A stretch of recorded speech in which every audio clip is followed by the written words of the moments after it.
All right, the much awaited conclusion to section 3.2, adding whole numbers. So we've talked about different properties, models, algorithms. Now we add in bases other than 10. This is going to really make you think about how you add, which is going to make you a better teacher in adding in base 10, because you really have to think about place value. Okay? In base 5, we regroup every time we reach 5. And then you record the leftovers. Okay? So, let's just do this one together. 3 plus 4 is 7. So, with base 5, 3 plus 4 is 7. That is one group of 5 and 2 left over.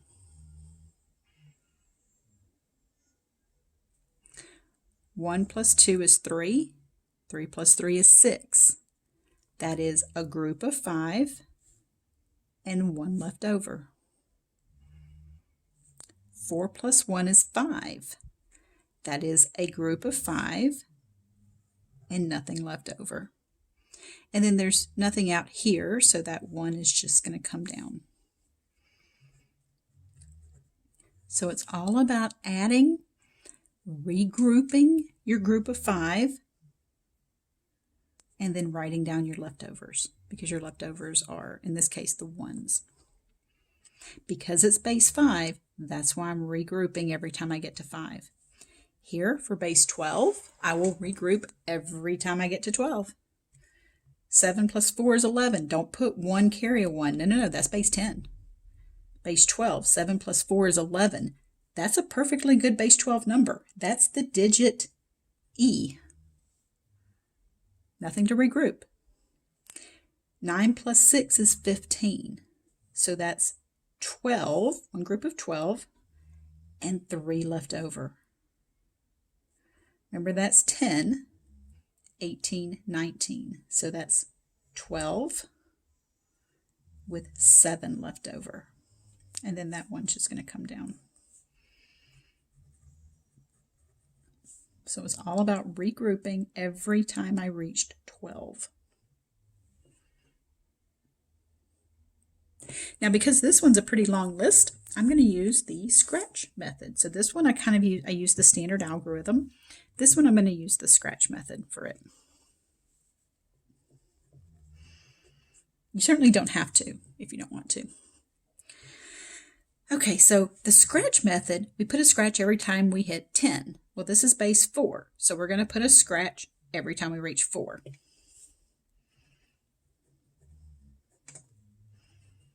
So each scratch represents a group of 4. All right, let's start. 1 plus 2 is 3, plus 3 is 6. That's 4 and 2 left over. 2 plus 2 is 4. That's 4 and 0 leftovers. 0 plus 0 plus 2 is 2.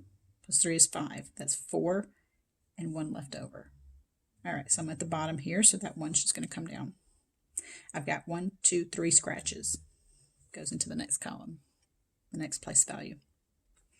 3 plus 3 is 6. That's 4 and 2 left over. 2 plus 1 is 3. Plus 2 is 5. That's 4 and 1 left over.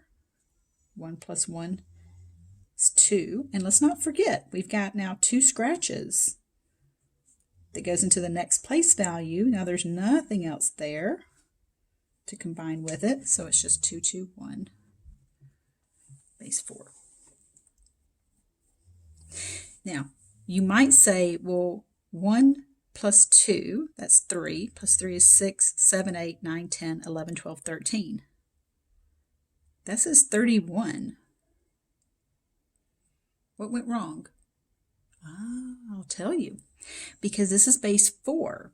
If you add this up and you get 3, 6, 7, 8, 9, 10, 11, 12, 13, 13 in base 4, 13 is 3 groups of 4, that's 12, with 1 left over, 13. So that's why this scratch method is going to work better, because if you try to do this otherwise, you may forget you're doing this in base 4 and then accidentally start carrying and stuff as if you're in base 10. All right. Let's talk about some mental addition techniques. It's all about doing this. This is all about doing it in your head. Okay. Now, even if you've never been good at doing things in your head, maybe this is going to help you. There is the technique called compatible numbers. So I just did 120, 94, and 36. This 94 and 36, those are compatible numbers. Now, what makes numbers compatible? Well, that tends to be a personal preference. You know, compatible just means that your brain groups them nicely, easily, quickly. Now, for most people, compatible usually means that it, like the 4 and the 6, those little buddies that make multiples of 10, those are the ones that tend to be compatible for most of us. So, combining those two, the 90 and 30 is 120, and then 10 more is 130. So you can add those on. Next up here, I grouped the 50 and the 50 to give me 100. The 80 and the 120, again, those compatible numbers that give you multiples of 10. So I got 200, 100, and then this 35.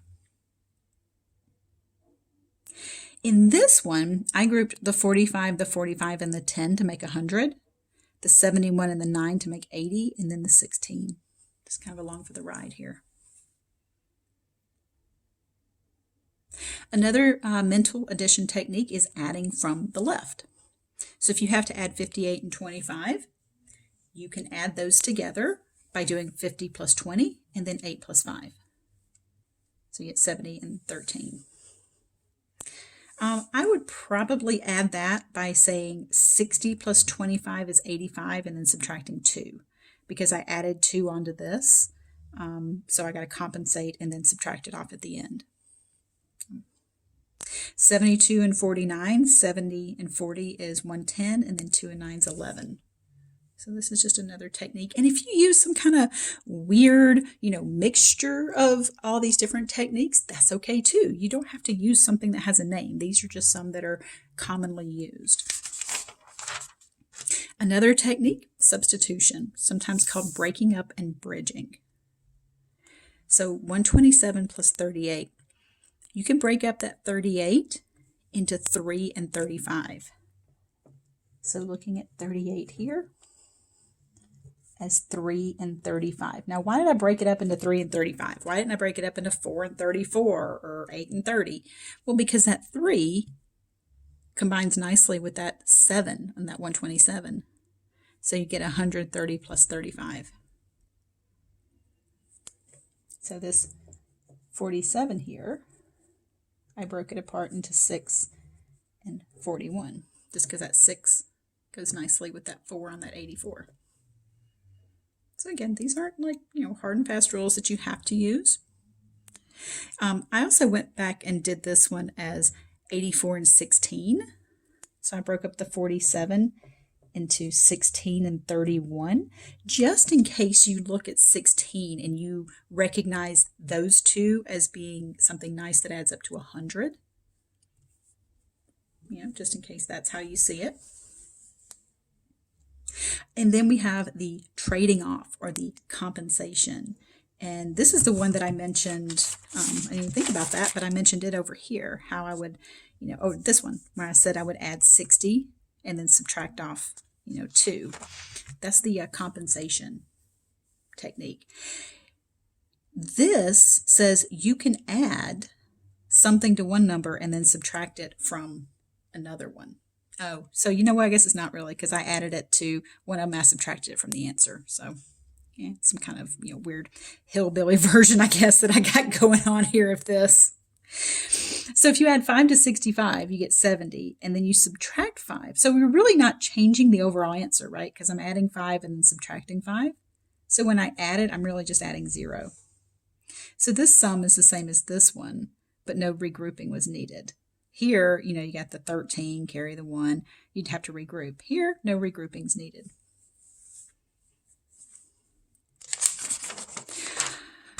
Okay, last part of this section, and that is estimating whole number addition. there's 3 ways that we can estimate this. We have front-end estimation, which you basically just use the highest place value digits. So you get the 200, 100, 600. Now, some books do a front-end estimation like this. Some of them do a front-end estimation with some, I forget what they call it, but they do a front-end estimation and then they go back and they try to compensate sort of for all these other things. So it's a little bit better of an estimation, but you certainly don't have to. You can estimate by grouping to nice numbers. Now remember, this is not the same thing as mental calculations. This is estimating. Mental calculations are getting the exact answer mentally. This is getting an approximate. And a lot of times when we think of approximations or estimations, we think of rounding. And that is a technique, but you don't have to. Sometimes it's just about figuring out just some, rough, neighborhood that your answer lies in. So grouping to nice numbers, like this one, 47 and 52, you'd be like, that's about 100. 28, 13, 9, it's about 50. It's about 150. So you don't have to use like the exact rounding rules. Like, hey, 5 and up, you round up, and, 4 and down, you round down. You don't have to do that. You can, but you certainly don't have to. So these are just 3 different types of estimating techniques. So, all right, that ends section 3.2. The next section, we are going to do all this again for subtraction, and then we're going to do all of it again for multiplication and then division. So I hope that a lot of this made sense for you.